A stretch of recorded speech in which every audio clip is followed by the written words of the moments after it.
Olá, família Rona Podcast, sejam todos bem-vindos de volta. Eu sou a Thaís Emanuele e está no ar o Rona Podcast, um podcast que acolhe você e sua família. E no episódio de hoje vamos falar sobre um assunto muito importante, o diagnóstico tardio em mulheres no autismo. E para isso, a minha convidada de hoje é a Eduarda Bechepesh. Ela é arte educadora no educativo do CCBB, mãe do Davi de 5 anos, que é autista nível 1 de suporte, e a gente vai bater um papo sobre o mascaramento que se tem do diagnóstico em autismo em mulheres, e por isso que ele é tão feito tardiamente. Então a Duda está aqui hoje para esclarecer para a gente, porque a Duda é minha amiga. Muito obrigada por ter vindo, amiga. Eu estou muito Obrigada. feliz. A Duda também é autista nível 1 de suporte, e a gente vai conversar um pouquinho para a gente entender como é que foi todo esse processo do diagnóstico dela, como é que foi que ela, né, se percebeu e fez. Então fica com a gente que vai ser muito legal. Já não esquece de dar um joinha, não custa nada. Segue a gente nas nossas redes sociais, o @RonaPodcast, o @UnicaKids, e eu conto com vocês. Duda, muito bem-vinda. Obrigada. Eu estou muito feliz mesmo, eu estava com saudade de você. Eu A Duda é minha também. amiga, a gente se conheceu na Kids, já tem um tempinho, né, amiga? Sim. E eu queria que você compartilhasse com a gente a sua própria jornada do diagnóstico do autismo. Como é que foi que Uhum. você caminhou aí até chegar ao diagnóstico do TEA? Certo. Olá, pessoal. Então, primeiramente, a gente teve filho durante a pandemia, então o primeiro diagnóstico lá de casa foi do Davi. A gente teve todo um processo de saber o que era por falta de interação durante o período que a gente ficou recluso, o que era realmente alguma característica do autismo, e aí a gente acabou tendo um conhecimento maior sobre as características, né, que abarca essa condição. E tendo esse conhecimento, meu marido, Matheus, ele falava, bem, isso parece com você, hein? E eu falava, nossa, isso é a minha cara. E aí a minha mãe também, por outro lado, falava, gente, mas o Davi não é autista, você era igualzinho a ele. E aí passou, e a gente conseguiu entender, minha mãe é super minha parceira, enfim, não teve nenhum conflito quanto a isso. Mas depois da avaliação do Davi, meu esposo e minha mãe se juntaram e tomando um café, também a minha madrinha, que foi a primeira pessoa a identificar os sinais no Davi, falaram, olha, o que você acha da gente fazer uma avaliação neuropsicológica? E aí eu fiquei meio receosa, vamos dizer assim. Porque você não E se via, né? Até assim, então. no fundo eu sempre busquei uma resposta para, com, a grosso modo falando, as minhas manias ou o meu jeito de ser. Sim. Ele não tinha resposta. Ele não, ninguém sabia por que Duda era assim. Era mais sensível, ao mesmo tempo não tinha tanta sensibilidade para dor, mas se visse alguém, por exemplo, no semáforo, algum pedinte, já chorava muito, então tinha uma sensibilidade muito extrema com essas situações de desigualdade. E eu falei aos 4 anos, então Teve uma demora aí na fala. sim. E então eu fiz a avaliação neuropsicológica. Pode falar o nome da clínica? Pode, meu amor, fica à vontade. Eu fiz na Elevadamente. Eu gosto muito de como foi feito o processo, né? Foram feitos com 2 neuropsicólogas. Então, justamente para não ter uma... Para cada uma Ter juntar as uma visão. informações e depois unir os dados. Sim. Então, eu achei esse tipo de avaliação Avaliação. muito bacana. E aí fechou o diagnóstico de autismo, nível 1 de suporte e altas habilidades, mas em linguagens, então, e criatividade. E isso também fez com que o meu autismo fosse mascarado por muito tempo, pela habilidade em comunicação. Então, ainda tem muito esse estereótipo de, bem, o que seria uma pessoa autista? Sim. Como essa pessoa autista se comunica? Não, não é autista. Então, tinha muito disso, assim. No meu caso também foi por questão familiar. O diagnóstico primeiro veio do Matheus, mas no meu caso demorou muito, muito tempo. O Matheus tem 10 anos de diagnóstico e eu fui diagnosticada esse ano, em janeiro. Também pelo meu marido e a minha filha mais velha começarem a perceber algumas coisas, de falar, olha, você é assim, você faz parecido, Sim. você tem uma rigidez, com organização, não é tudo que você come, você tem que ter uma ordem para comer. E na minha cabeça eu falava assim, claro que não, eu sempre fui muito agitada, muito, então na minha cabeça TDAH, com certeza, porque, né, de não ficar quieta, de escola e tal. Mas na minha cabeça nunca eu seria autista, justamente por conta, eu acho que é importante a gente falar, justamente por conta desse estereótipo que se tem, né? Dessas Sim. características que se tem nos homens, que muitas vezes nas mulheres não aparecem, porque a gente consegue mascarar muita coisa. E o meu também, eu tenho altas habilidades em linguagens, então falar para mim nunca foi um problema, né? Mas até que ponto falar? Porque aí eu falava, às vezes, eu começava um assunto, não terminava, já emendava em outro. Exato. Eu não deixava as pessoas concluírem o pensamento, já atropelava o pensamento da pessoa. Eu já vi que hoje vai ser uma coisa difícil aqui pra gente saber a hora de falar. Então assim, eu atropelava, eu não deixava. Teve épocas da minha vida que eu queria falar de uma coisa só, então só uma coisa me interessava. E aí eu queria que as pessoas falassem só sobre aquilo. E de comportamentos mesmo, de não saber me vestir, de sempre estar olhando o que uma pessoa que eu achava legal, que eu achava, aquela pessoa ali é legal, ela é descolada. Então eu vou me vestir igual a ela. Porque eu não tinha esse conhecimento do que eu gostava, do que eu gostava de vestir, do que eu gostava de fazer.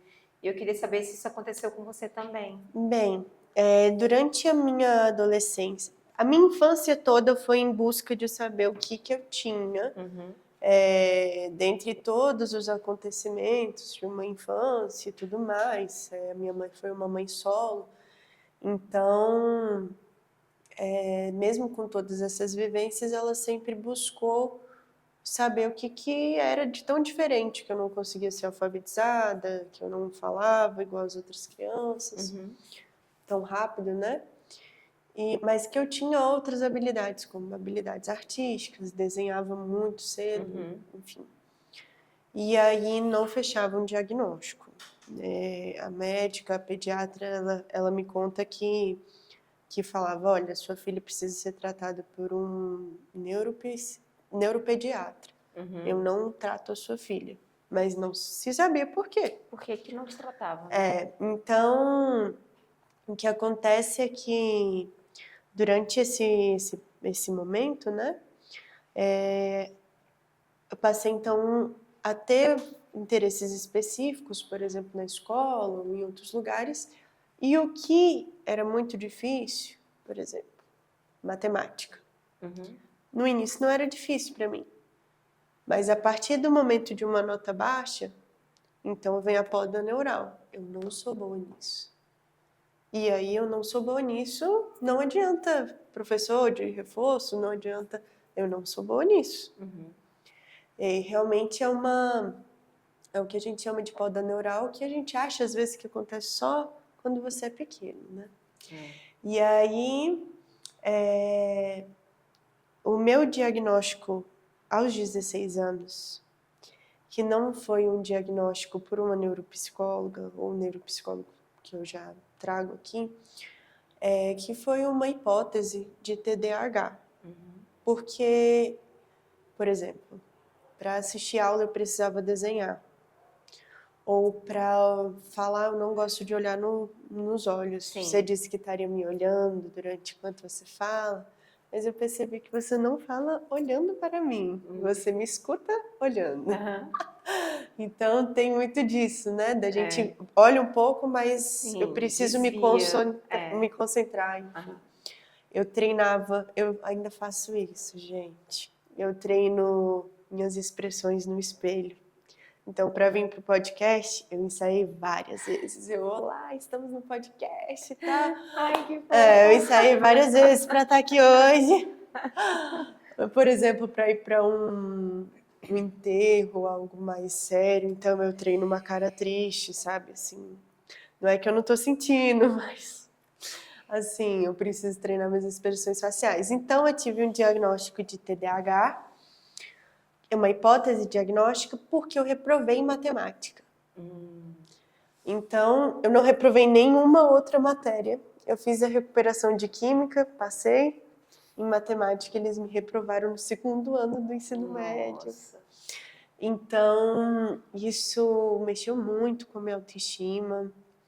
Nesse momento, eu comecei a usar as medicações que eu uso até hoje, mas, enfim, né, iniciou uma vida aí com mais ansiedade, mais frustração, aquele sentimento de incompetência. E depois de muitos anos, com 23, que eu fui ter o meu diagnóstico. Então, dos 16 até o 23, eu achava que eu era TDAH, mas eu não tinha nenhuma característica de TDAH. Eu olhava para aquelas características da condição, eu falava, gente, mas eu não sou assim. A única coisa que provavelmente eu faço são várias coisas ao mesmo tempo, né? Eu lavo a louça, mas isso não é uma específico, enfim. Então, viver com a falta do diagnóstico foi muito doloroso, né? Duas coisas que eu vou pontuar aqui. Questão do enterro. Você falou que treina. Eu nunca tinha me percebido, né? Mas depois que a gente vem o diagnóstico e você começa a se olhar, eu não choro em enterros. E aquilo me incomodava. Eu falava assim, gente, mas eu tô triste. Mas eu não conseguia colocar para fora, eu não conseguia expressar. Eu chorava depois, ou chorava em outro lugar, mas eu não conseguia ficar com aquela comoção toda que as pessoas têm e que choram bastante. E eu ficava me sentindo um ET, assim. Falava, nossa, mas por que eu sou assim? Por que eu não consigo chorar copiosamente? Não consigo. E a questão de eu achar que quando saiu o meu diagnóstico, o psiquiatra, ele falou assim, olha, eu discordo do seu TDAH. Porque eu sempre achei que eu tinha TDAH porque eu sou muito hiperativa, eu sou muito acelerada para fazer as coisas. Mas, por exemplo, todo TDAH é desorganizado, eu já sou organizada em excesso. Eu já tenho uma organização muito metódica. Então, não é do TDAH. Eu ser muito organizada e querer que tudo tenha um lugar, que tudo fique num lugar certo. E eu fico muito angustiada, nervosa se alguém tira do lugar. Porque eu vou procurar, na minha cabeça, tem que estar naquele lugar. Exato. E isso é uma coisa que me frustra muito em casa, porque eu tenho em casa, de fato, 3 TDAHs. Porque o meu marido tem, a minha filha mais velha tem, e o Matheus tem autismo e TDAH. E eles realmente são muito desorganizados. Totalmente, os 3.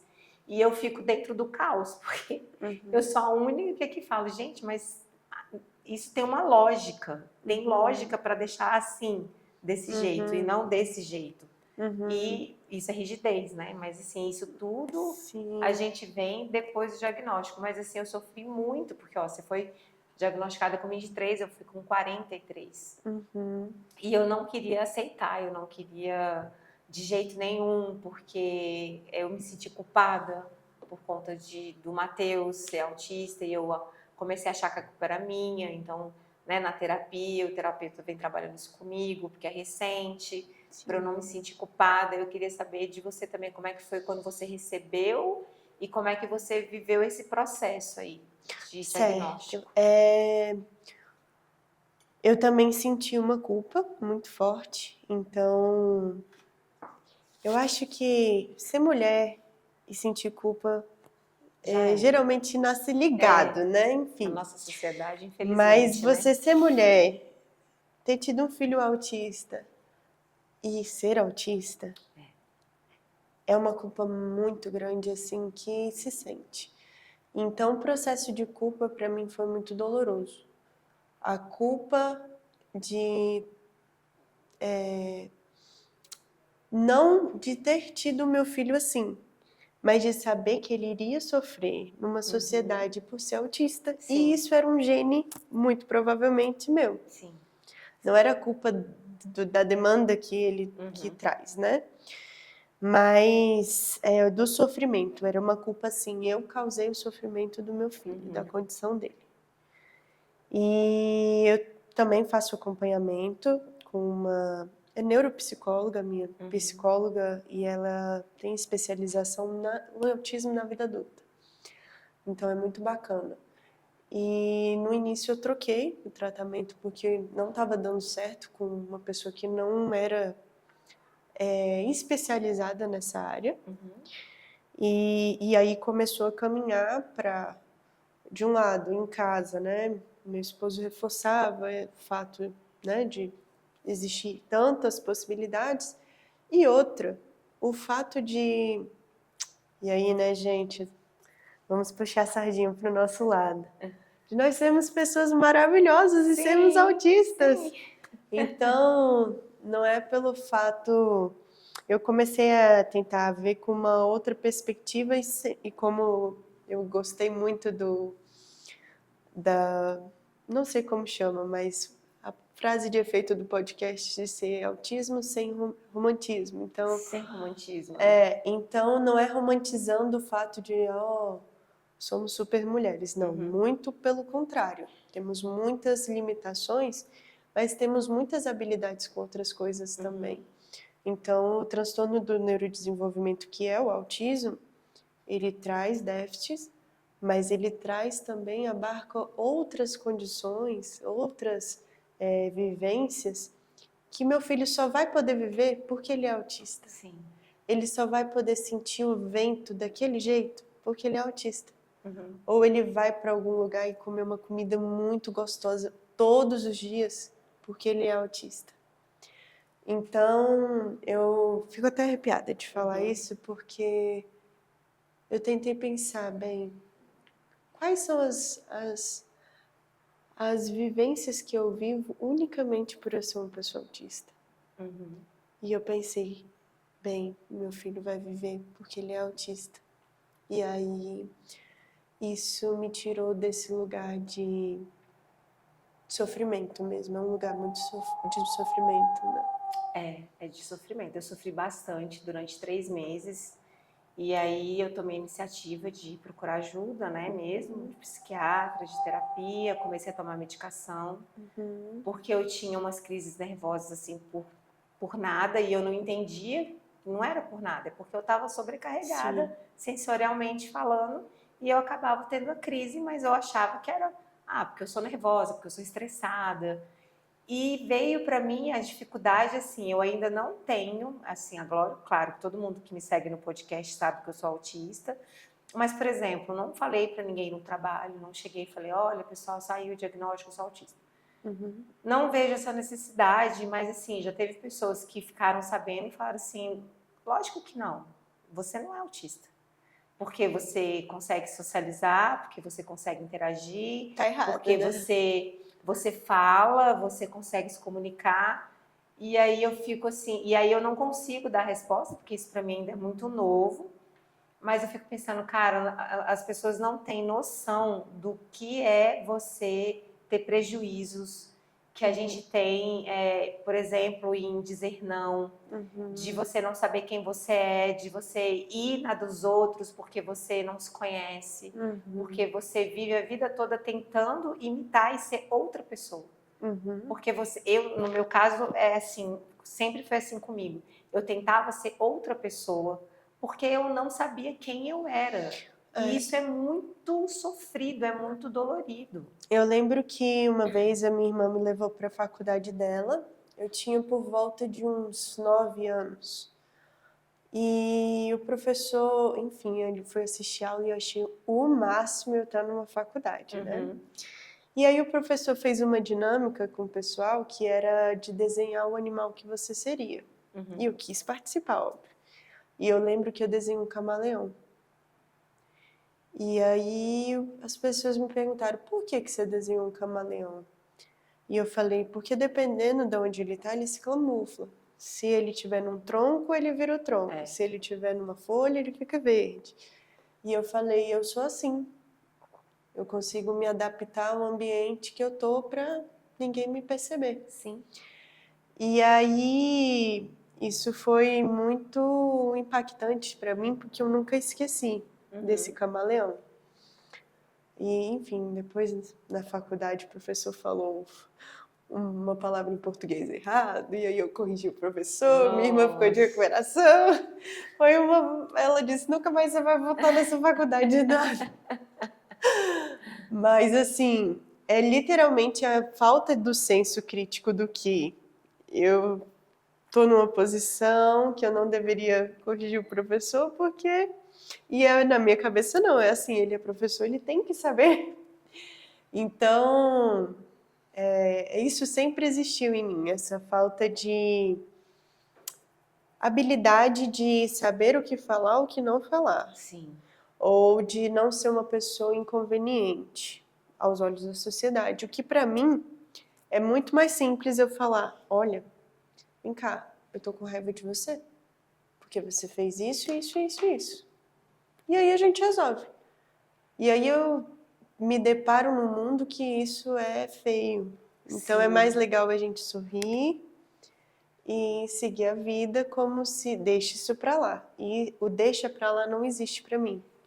Ele não... Aí você comentou da questão do seu trabalho. O meu trabalho foi a primeira vez que eu coloquei no meu currículo que eu sou autista.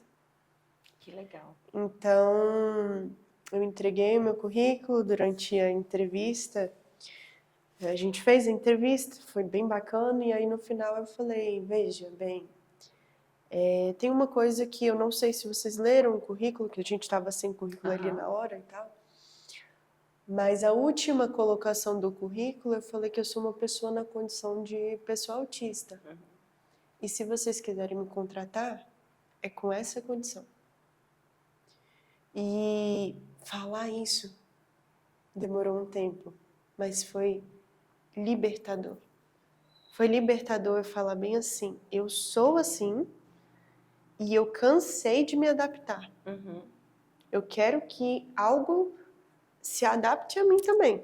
Claro. Porque eu faço tantas adaptações, nós como autistas, fazemos tantas adaptações o tempo todo. A gente, por exemplo, se eu pudesse eu usaria, gente, eu tô com um vestido, né, um colar e tal. Se eu pudesse eu usava essa roupa todos os dias. Mas eu sei que ela vai sujar, então eu queria comprar 5 vestidos desse, ou colares, né, para caso ele quebre, mas não é possível. Então a gente se adapta, usa outra roupa preta, né, e aí que não vai ser o mesmo tecido, não vai ter o mesmo cheiro, não vai, a gente se adapta. E eu percebo que o mundo tem caminhado para se adaptar. Mas esse caminhar do mundo, a gente... É a que preço, né? Assim, eu fico pensando um pouco. Eu acho que está caminhando bem lentamente, porque quando você escuta de pessoas que não te conhecem, não sabem do que você passa, pelo processo que você passa, e falar, você não é autista, o autismo está na moda, e ou, tipo, você vai se vitimizar. E não é isso, né? É você, igual você falou, eu estou cansada de me adaptar a tudo e a todos, a todo momento, porque tem uma questão social, igual você falou. Eu, por exemplo, eu me adaptei tanto a não discutir e não dar minha opinião, por exemplo, que eu converso com as pessoas, eu escuto calada, eu não rebato, é a opinião dela, só que aquilo me sobrecarrega, eu chego em casa, eu explodo em casa, porque eu venho da rua muito sobrecarregada. E aí o meu psicólogo falou, ó, vamos parar com isso, você precisa se posicionar, você precisa falar não, você precisa, né, começar a se colocar. que é uma coisa muito difícil para mim, porque eu não consigo me colocar com as pessoas, porque eu me adaptei a adaptar ao jeito delas. Então, o que ela tá falando, tá certo. O que ela tá fazendo, tá certo. Então, eu fui me adaptando a isso. E aí, em casa, eu consigo ser eu. E aí, em casa, eu falava assim, agora vocês segurem a bomba, né? Então, porque em casa eles vão me amar independente do que eu diga. Independente do que eu diga. Então, isso aconteceu muito comigo, mas eu tenho um pouco mais de dificuldade de segurar. O que é bom e é ruim. Mas eu meio que adaptei no sentido de que, bem, então eu não vou ter amigos. Porque em algum momento eu vou magoar essa pessoa com algo que eu disse e eu nem sei por que essa pessoa está chateada. Porque essa pessoa não me procurou para dizer assim, olha, fiquei chateado com isso. Porque as pessoas, socialmente falando, não fazem isso. Ou elas acham que a gente vai saber. Ou assim, ela Tipo fez, assim. ela vai saber o que ela fez. Às vezes a gente faz uma coisa que é óbvia pra gente, mas que para outras pessoas não são. E eu tenho uma dificuldade imensa de, além de ter amigos, de deixar que pessoas entrem na minha vida, na minha casa. Tipo, que a minha casa é como se fosse uma fortaleza fechada, minha bolha, onde eu me sinto segura, onde eu sou eu mesma. E aí eu tenho dificuldade de pessoas invadirem. Então, assim, a mesma dificuldade que eu tenho de receber pessoas na minha casa, porque aí eu casei com uma pessoa que é o meu oposto, que meu marido ama receber pessoas. E aí eu fui me adaptando também a receber pessoas, mas eu também tenho dificuldade de ir na sua casa, por exemplo. Porque não é onde eu me sinto segura. Eu não conheço, eu não sei como é que funciona. Eu fico sem jeito, eu não sei se eu tiro o sapato, se eu fico com o sapato, se eu sento, como é que eu vou me portar, como é que eu devo... Eu fico insegura, porque eu não conheço como que é aquela pessoa dentro da casa dela. Não tem previsibilidade. Eu não tenho previsibilidade. Então, isso para mim sempre foi uma coisa que, por exemplo, quando eu era criança, adolescente, raríssimas vezes eu dormi fora de casa. Né? Então, minhas amigas chamavam, vamos dormir fora e tal. E eu falava, não, eu dormi lá em casa. Vamos dormir você lá em casa? Eu chamava para dormir na minha casa. Sim, sempre. Porque na minha casa eu tinha segurança. Então, eu falava, não, vamos você lá para minha casa. E às vezes eu falava assim, mas se você for, saiba que eu não vou dormir na sua. Porque não a é uma pessoa troca. espera, né? A pessoa espera uma troca. Que nem, por exemplo, dar presente é uma coisa óbvia, né? Se a pessoa me der um presente, eu me sinto na obrigação de dar um presente para a pessoa. Independente se eu não vou ver aquela pessoa nunca mais. Mas se a pessoa me deu um presente, eu falo, gente, eu tenho que dar um presente porque ela me deu um presente. Porque eu não consigo entender essas regras sociais mesmo, que as pessoas conseguem flutuar e passar, ou entender, por exemplo, piadas que meu marido conta e eu vou entender 3 horas depois, aí eu falo, é isso que você queria dizer. E ele fica, não acredito que você está esse tempo todo pensando, tentando entender aquilo que eu falei, que era uma coisa simples. Então, as pessoas elas não conseguem enxergar essas nossas dificuldades. E isso sobrecarrega. Sim. Né? A minha mãe, ela tinha muitos ditados. Então, como eu não entendia, ela me explicava ao pé da letra. Ao pé da letra, não que a letra tenha pé. E eu comecei a tentar maquiar o autismo fazendo o seguinte. Eu vou começar a usar jargão. Então, tudo que eu falava tinha um trocadilho.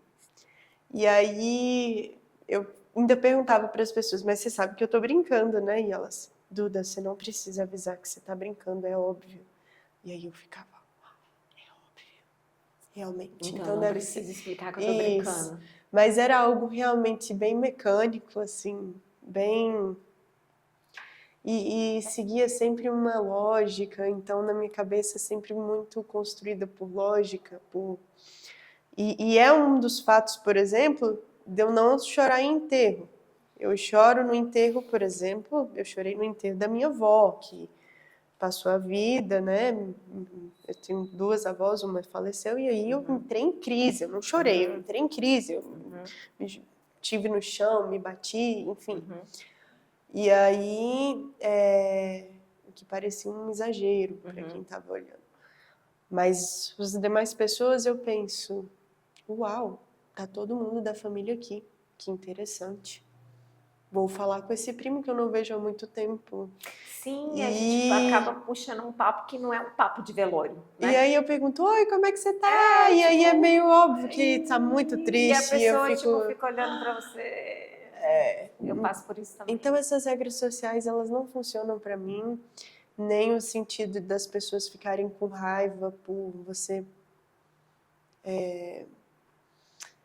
Eu não sei diferenciar muito bem a afirmação da pergunta. Então, vamos Sim. supor... Sim, entendi. Vamos supor, você fez uma postagem na internet. Isso Uhum. aconteceu, gente, é um caso real. Uhum. Uma colega fez uma postagem na internet, uma amiga, e ela tem o domínio daquele conteúdo. Uhum. Então ela sabia piamente o que ela postou. Sim. E aí eu falei, não é, é sobre isso. Só que na minha cabeça, eu pensei que eu tinha falado bem assim, não é sobre isso. E existe uma diferença. Mas na minha cabeça, não existe diferença entre não é, é sobre isso. E o é sobre isso? Será que não é sobre isso? Será que você não se confundiu? E aí essa pessoa já me conhece e tudo mais, e aí ela disse, não, é isso mesmo, e me enviou o link. Uhum. E aí eu falei, uau, que interessante. E aí depois ela me chamou e ela falou, Duda, você percebeu que nesse dia você não me fez uma pergunta, você fez uma afirmação, e parecia que você estava sendo soberba por... Eu não percebi. Eu imaginei, por isso eu ri em casa e te mandei o link. Mas se fosse outra pessoa, eu tinha, sabe, sei lá, nem respondido. Uhum. Então, o diagnóstico de autismo, ele também me proporciona amizades atípicas e que são pessoas que me entendem ou que tentam me entender e que não vão me julgar. Sim. Então, Isso é maravilhoso. Sim. E que não preciso mandar mensagem todo dia também. Sim. E perguntar, oi, tudo bem? Sim. Porque eu amo saco isso, gente. Eu ia te perguntar uma coisa que acontece muito comigo, que eu tenho uma dificuldade, que eu tô aprendendo a trabalhar agora com isso. Eu tenho dificuldade de dizer não e eu tenho uma predisposição a tentar agradar todo mundo. Né? Tipo assim, eu preciso ser legal, eu preciso agradar todo mundo, eu preciso ser gentil com todo mundo, mesmo uma pessoa que não me trate bem. E aí, tipo, minha filha falando comigo esses dias, mãe, para de querer, tipo, agradar as pessoas que não estão nem aí pra você. Tipo, às vezes é uma pessoa da família, sei lá, uma prima que não tá nem aí pra mim, que nunca conversou comigo direito, e aí, tipo, sei lá, ela machucou, e aí eu falo, não, eu tenho que ir lá fazer uma visita e ver e tal. Aí a Camila fala assim, mãe, quando você teve câncer, por exemplo, ela nunca foi te ver, ela nunca perguntou como é que você tava. Por que você tem que ir lá agora e ver? Porque eu tenho essa necessidade, sabe? De, não, eu tenho que agradar, eu tenho que visitar, eu tenho que fazer. E por pessoas que não estão nem aí para mim.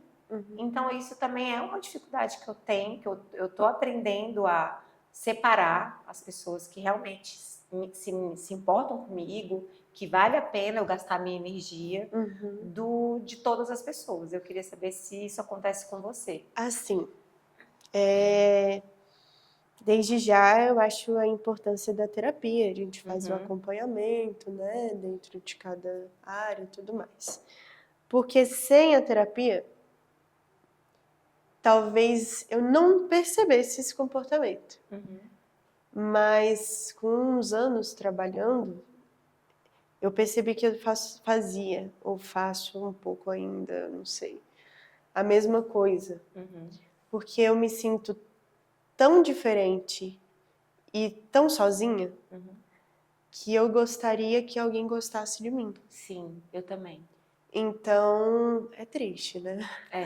Mas eu tento fazer várias coisas para compensar que eu não sou o suficiente. Esse era o sentimento, era o que eu sou não é o suficiente para as pessoas quererem ficar perto de mim. Sim.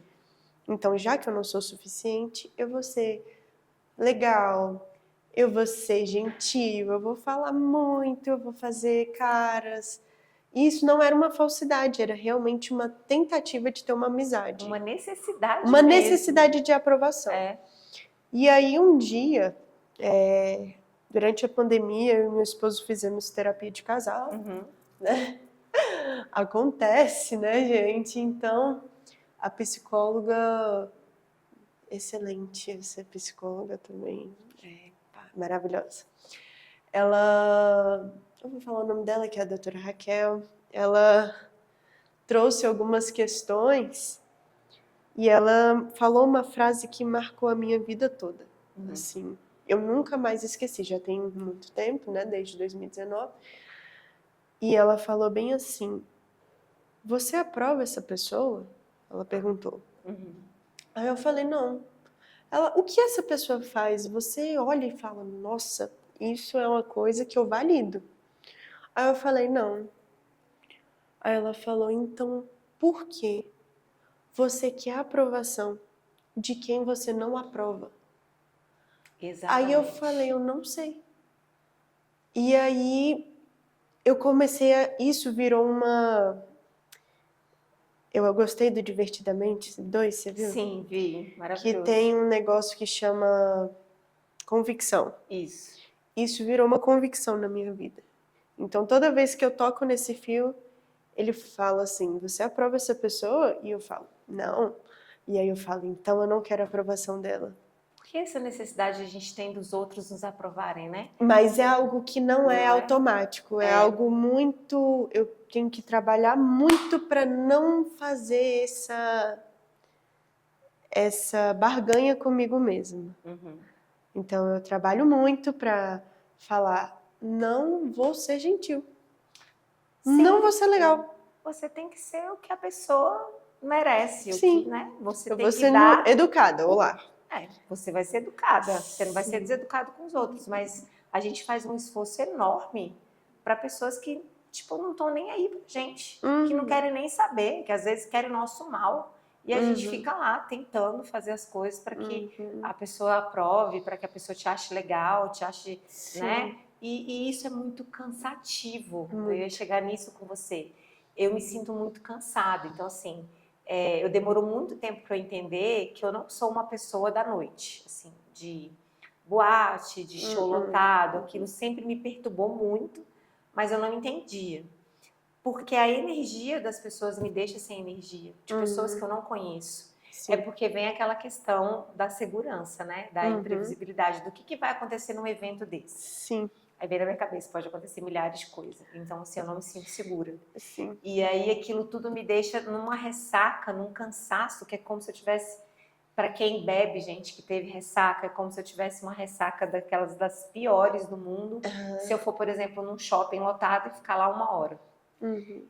Aquilo suga toda a minha energia e eu fico de cama. E não é uma brincadeira de falar, ela tá brincando aqui com vocês. Não, tô sendo bem sincera. Tá exagerando. Né? Não tô exagerando, tô sendo assim, bem verdadeira com vocês. Foi ironia. Mas é uma coisa que me deixa de cama, porque eu fico cansada. Mas eu acho que esse cansaço que a gente tem de tentar ser legal, de tentar agradar, de tentar fazer coisas que a gente não gosta, mas a gente fala, mas a pessoa gosta tanto, né? Sim. Então vamos fazer? Assim, eu tenho uma dificuldade de ir para show, mas aí tem um parênteses.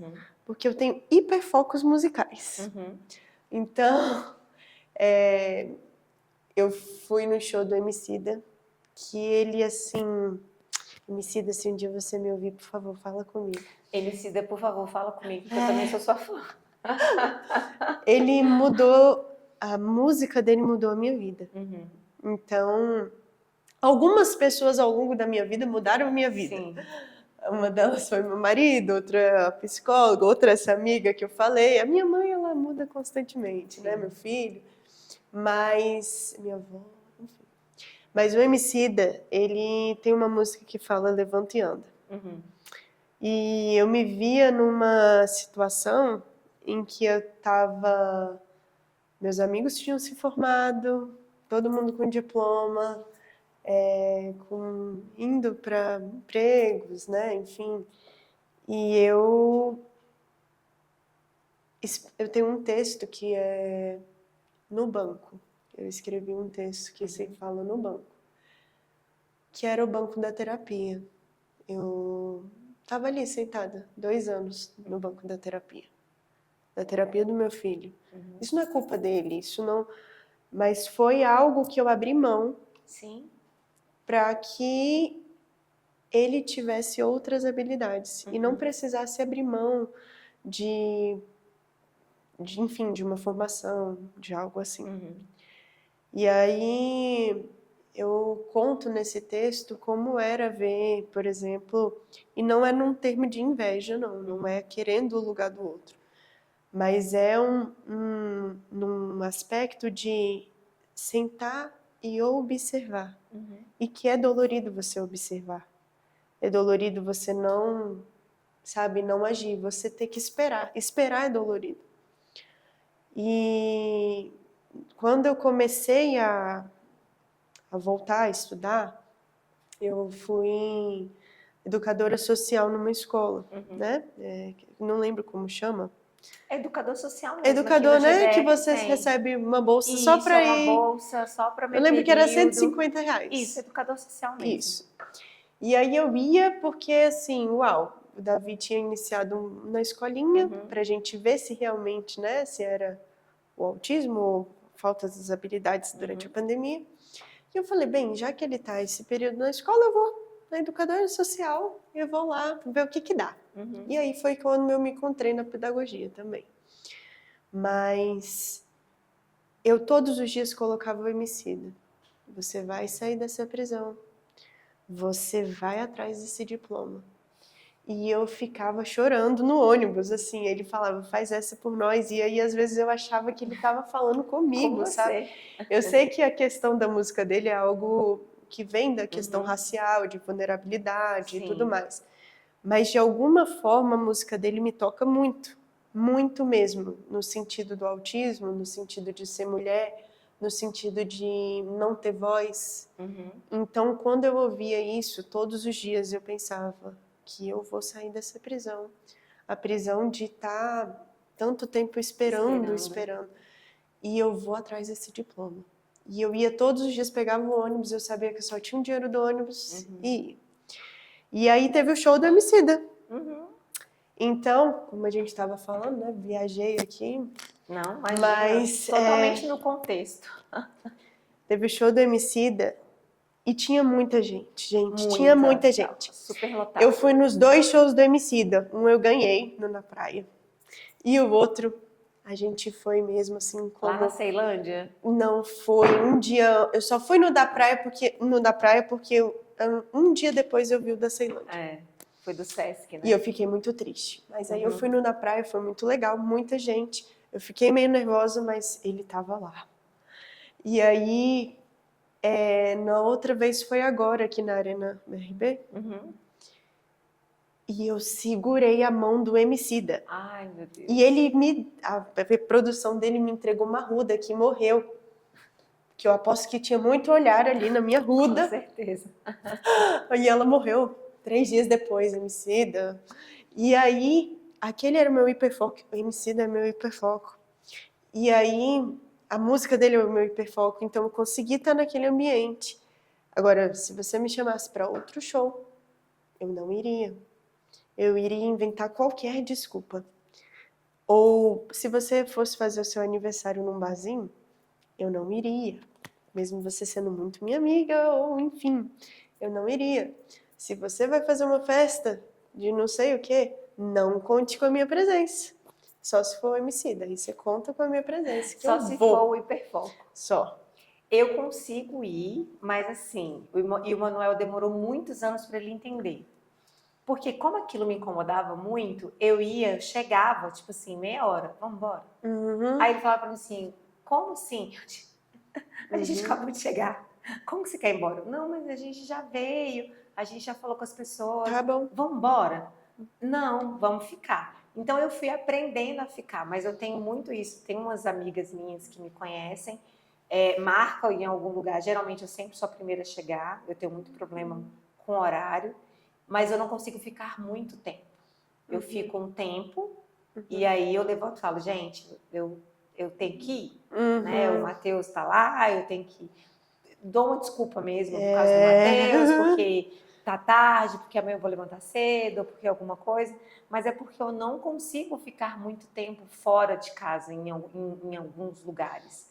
Assim, você vai viajar, a não ser que sejam coisas excepcionais, mas assim, eu gosto de ir para a mesma praia, porque eu conheço a praia. Eu gosto de ficar 5 dias, porque 5 dias para mim é um número suficiente. Entendeu? Então tem umas paradas assim que assim, mas tá aí, se for para ficar mais, você fica? Fico. Só que vai ser um sofrimento para mim, não vai ser uma coisa legal, não vai ser uma coisa prazerosa ali, eu já vou entrar em sofrimento. Então, eu consigo ir num barzinho? Consigo ir num show? Consigo. Mas isso depois, vai me sobrecarregar e para eu conseguir voltar a minha energia demora muito tempo. Por exemplo, domingo. Eu não gosto de sair domingo, eu não gosto de fazer coisas no domingo. Porque isso tira a minha energia da semana toda. Sim. Então, eu sei que se eu fizer alguma coisa, eu vou ficar a semana toda sem energia. E aí é muito chato, porque, né, você fica sem vontade de fazer as coisas, você fica... E aí você fica se culpando, fala, mas fulano faz isso, faz aquilo e não fica, e você, né, por que você não dá conta? Só porque você saiu ontem? Sim. Então, às vezes, eu ficava me culpando e eu ficava me forçando, que é uma coisa que eu estou trabalhando para não fazer. Né? Não que eu não dê conta, a gente dá conta. Só que gera um sofrimento. Como isso sempre me gerava um sofrimento, eu conheci o Matheus no ensino médio. Então, o ensino médio tem festa de 15 anos. Sim. Tem... todo mundo quer tomar sua primeira bebida, todo mundo quer ficar até tarde na rua. Sim. Então, às vezes, eu ia a alguns lugares, mas eu precisava sair dali em meia hora, no máximo. Então, a gente não entendia o motivo, mas a gente saía e depois eu ficava chorando por muito tempo.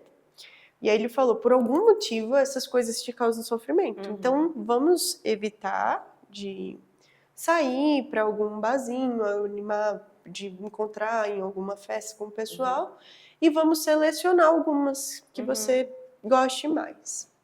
Então, sempre teve muitas habilidades o Matheus sempre teve muita habilidade para lidar com as minhas peculiaridades que a gente não sabia, que se chamava autismo na época.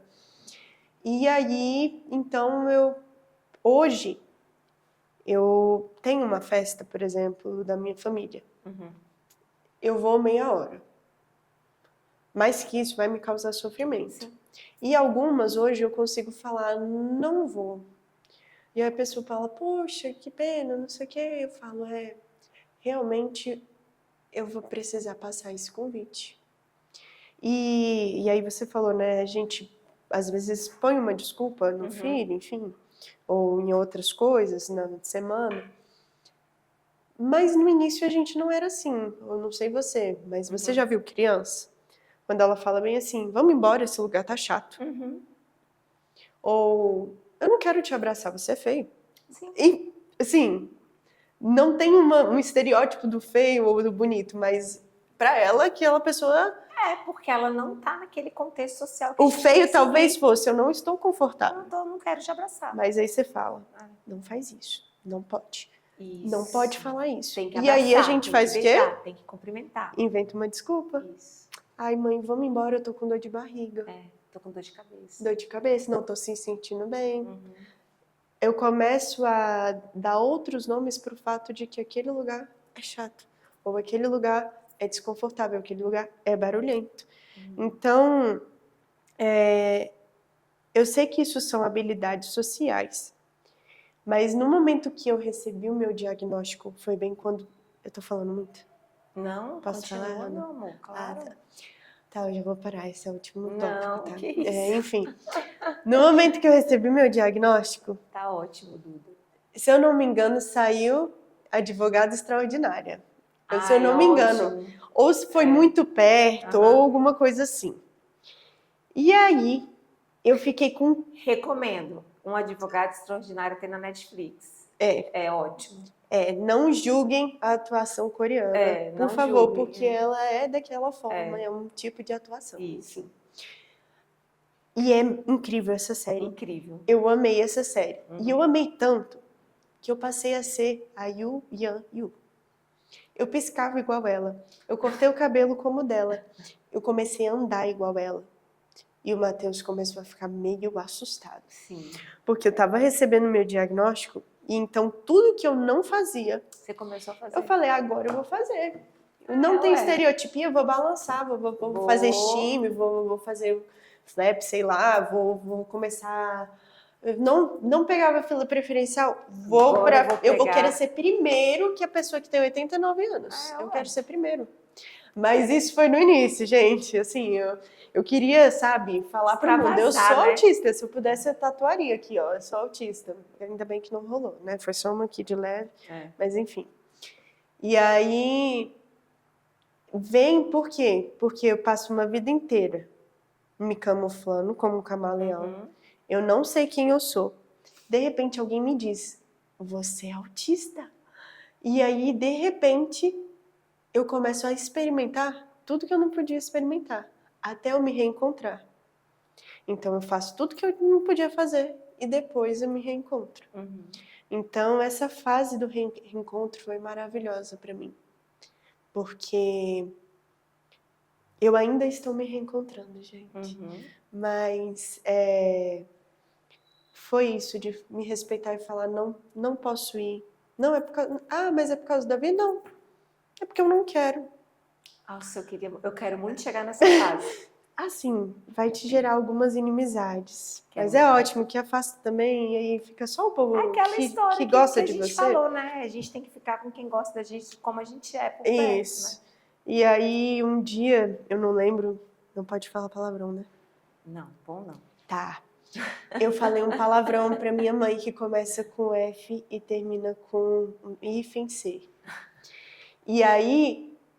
uma pessoa de fora viu e achou aquilo muito estranho. Uma filha falar assim com a mãe. Eu falei, tipo...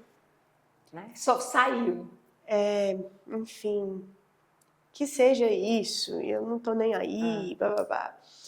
E aí a minha mãe ficou me olhando meio assim. E aí ela disse, minha filha, eu te amo muito. Porque você falar isso pra sua mãe realmente é uma coisa bem esquisita, né? Falar algo do tipo assim é meio desrespeitoso, né? Eu, sério, mãe, pra mim isso pareceu tão normal, pareceu do tipo, tô nem aí. E aí ela, tipo, me explicou por que eu não deveria falar aquela palavra pra uma mãe. E a gente vai começando a criar uma rede de apoio, uma rede de amizade, que é assim, a gente não se fala há tantos meses, mas quando se encontra... é ótimo. Ótimo, não preciso falar com você todo dia, na verdade, eu não quero saber como tá a sua vida. Essa é a verdade, gente. Apesar de me importar com você, talvez você corte essa parte, né? Não. Ótimo. Eu me importo com você, mas eu não quero saber o que você comeu. Dia porque sobrecarrega. Eu não quero, eu tenho tantas demandas, sabe? Me conta, se acontecer alguma coisa, você me procura. Conta uma coisa legal, uma novidade boa. Uma novidade. De todo dia eu não quero saber se você foi pra escola, se você... Não me interessa. Não interessa. É isso. A rotina não é interessante. Não é interessante. A minha rotina e na minha casa é mais interessante, então não me conta. Isso. Amiga, desculpa. Eu amei. Desculpa, agora é a hora do nosso café. Tá bom. Vamos tomar o café, mas eu amei. Não vai ser cortado. Não, tá? vou te cortar. Vou pegar o café. Vou servir um café. Ainda bem que eu tenho um diagnóstico pra me validar. Isso. Agora é a hora do café. Ela é autista desde... gente, é isso aí. Tem açúcar? Tem açúcar, meu amor. Não é bonitinha? Vamos brindar no cafezinho. Vamos brindar o café. Bebe o café, não deixa ele na mesa, senão... Tá, eu vou beber. Senão coisas ruins acontecem. Tá bom. Agora pode dar. Agora pode, agora brindamos, já colocamos. Gente, nosso papo tá muito legal. Né? Acho que muitas pessoas que estão em casa vão se identificar com a gente. E eu queria saber, na sua visão, por que mulheres, Duda, são diagnosticadas tardiamente? Pode fazer só uma pausa? Posso, claro. A hora do café tem quantos minutos mais? Não, a gente tem vários minutos. Ah, tá. Tá, volta. Pode falar de novo. É porque eu pensei que era pra encerrar o podcast. Não, a gente vai encerrar daqui a pouco. Só tem Tá, mais tem umas tempo duas pra falar uma perguntinhas. pergunta, né? Sim, Ah, tá. mais umas duas perguntas. Tá. Não, eu queria saber, na sua visão, por que que as meninas são diagnosticadas mais tarde do que meninos? Uma visão sua. Uma visão minha. Uma visão minha. Ai, que complicada a minha visão.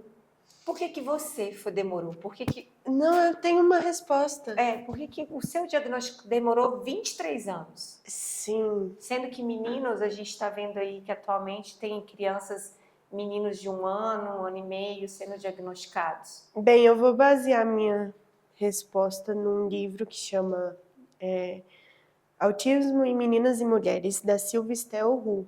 Ela é doutora aqui, pós-doc, na UNB, mas ela é professora em outras faculdades no Brasil. Sim, E eu é acho ótima. legal ser brasileira, porque a gente tem tanta coisa de fora, né, gente? Tem alguém falando assim.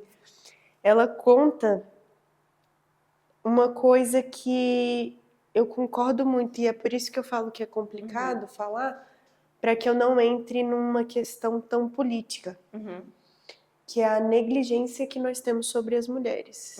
Então, nós temos homens de referência no autismo, nós temos pesquisas que foram validadas por homens dentro da psicologia.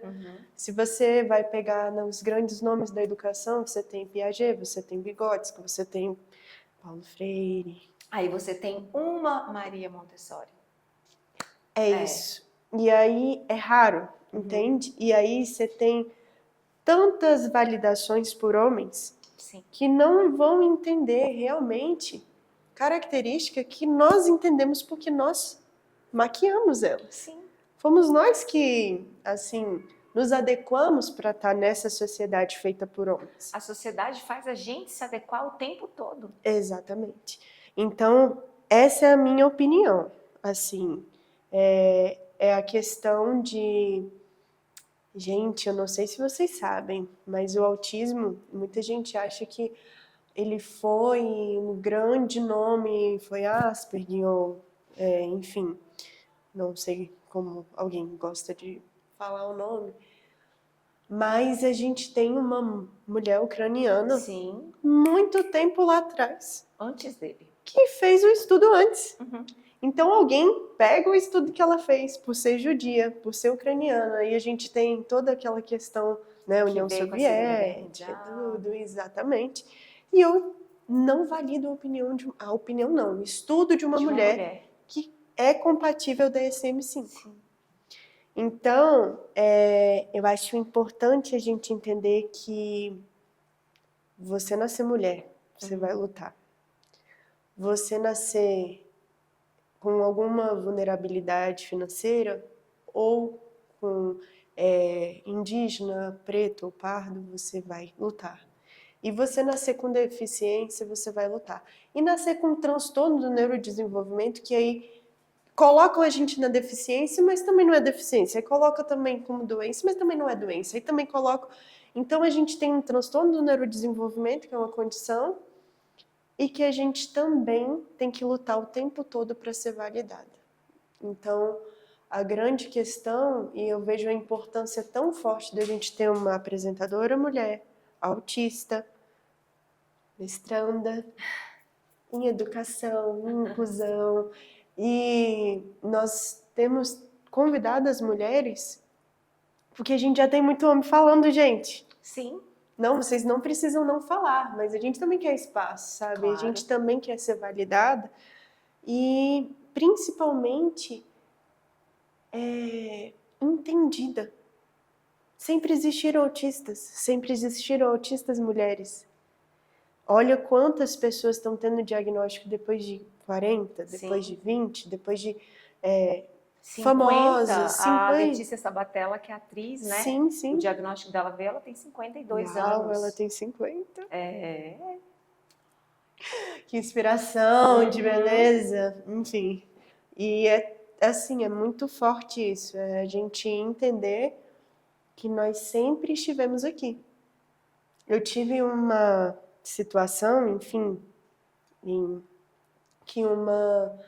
Não vem ao caso a situação, mas a advogada, ela perguntou assim pra mim: essa pessoa sabia que você era autista? Aí eu falei: não, nessa época não. Uhum. E aí, eu sei que isso faz parte, né, de todo o trabalho, mas aquilo me agrediu de um tanto, apesar de não ter sido a intenção da pessoa, me agrediu como pessoa. Porque, apesar de alguém não saber que eu sou autista, eu não deixei o meu autismo no armário e vivi uma vida 23 anos antes. Sim. Eu não tenho autismo comigo, ele não está na minha bolsa, eu Uhum. tiro e uso quando eu posso. Sim. Eu sou autista, eu estou dentro desse transtorno do neurodesenvolvimento e não importa se a pessoa não saiba que eu sou. Uhum. Porque ninguém sai por aí perguntando para uma pessoa se ela tem ou não uma condição. Ah, peraí, mas a pessoa sabia que você nasceu surdo? A pessoa sabia que você nasceu cego? Alguém sabia que... Não importa. O que importa é que eu sou. Que você é uma pessoa. E Primeiramente, que eu tenho que ser isso. respeitada porque eu sou um ser humano. Porque você é uma pessoa. A gente tem que ser respeitado fora diagnóstico, fora doenças, Sim. fora qualquer coisa. É isso. E amiga, a gente está chegando ao fim. E foi incrível, nossa, tá sendo maravilhoso. É tão bom quando a gente conversa com pessoas que entendem a gente, né? E eu queria que você deixasse um recado para as mulheres, para as famílias, para as meninas que estão aí em busca do diagnóstico, para as adolescentes que estão nos ouvindo, ou mulheres adultas, ou as mães que têm filhas mulheres que estão na dúvida aí do diagnóstico. Eu queria que você mandasse uma mensagem da importância do diagnóstico na nossa vida, porque para mim o diagnóstico, você já falou essa palavra e eu vou utilizá-la também, foi libertador. Para mim está sendo uma construção, eu estou reconstruindo tudo aquilo que eu não vivenciei ao longo dos meus 43 anos. Então eu estou descobrindo uma Thaís que eu não sabia que existia. Então é libertador nesse sentido de eu me conhecer, de eu dizer não, de eu me priorizar, de eu olhar para mim e fazer as coisas que eu gosto, estar perto de pessoas que eu gosto. Então para mim foi muito libertador. Então eu queria que você deixasse essa mensagem para essas pessoas, ou que tiveram diagnóstico recente, ou meninas que às vezes falam assim, poxa vida, mas a Duda falou uma coisa, ou a Thaís falou uma coisa que eu também faço, eu também sou, da importância da gente receber esse diagnóstico. Certo. Então, eu vou falar duas coisas. Pode falar. Eu acho que são duas. A primeira é uma coisa bem séria, assim, que não tem como a gente não trazer seriedade para isso, que é o índice, que eu não vou falar aqui agora, que eu não tô com nenhuma colinha, mas o índice de pessoas que são autistas que se suicidam. Uhum. É bem alta. E é alto. E a gente precisa entender, para você que está ouvindo, que o sofrimento de não ter um diagnóstico ou não ter uma rede de apoio é muito grande. Então eu tenho uma coisa para te dizer. O nosso recado para a sociedade é viver. Então viva. Viva para a gente conseguir construir um mundo melhor. E em outro lugar, se você se identificou, eu acho que é muito importante procurar ajuda, procurar um local de confiança. Às vezes, mas eu não tenho recurso financeiro, eu não tenho... Existem órgãos do governo que têm algumas especializações, as vagas são restritas ainda, mas existem também clínicas que têm preços acessíveis. E é importante uma neuroavaliação, porque às vezes você se identifica com algo que a gente falou, mas você tem outras características que demandam de outra atenção. Ou você é autista, e aí você vai ter outras características diferentes da nossa também. Sim, sim. E então, a importância do estudo que é feito em cima disso, de você não sair por aí falando, ai meu Deus, fulano de tal autista, eu sou autista, eu sou... Isso acontece, gente, nas brincadeiras acontece. Mas é importante que isso seja validado por um profissional. E viva para que a gente diga assim, nós temos espaço no mundo, nós vamos conquistar esse espaço. O que me motiva tem nome e sobrenome, Davi, né? Davi é a minha grande motivação para a construção de um mundo melhor. Amiga, é lindo. O que me motiva também é o Amiga. Matheus. Ele é minha motivação, sempre foi. E foi lindo. Foi um podcast recheado de muito amor, de relatos reais que a gente vivencia no dia a dia. Eu sei o quão para você às vezes é difícil falar assim, e que você ter topado para mim me enche de orgulho e de alegria. Fiz algumas barganhas, né? Eu fiquei muito feliz. E pessoal, é isso. Segue a gente nas nossas redes sociais e a gente espera por vocês no próximo episódio. Beijos, até breve. Tchau!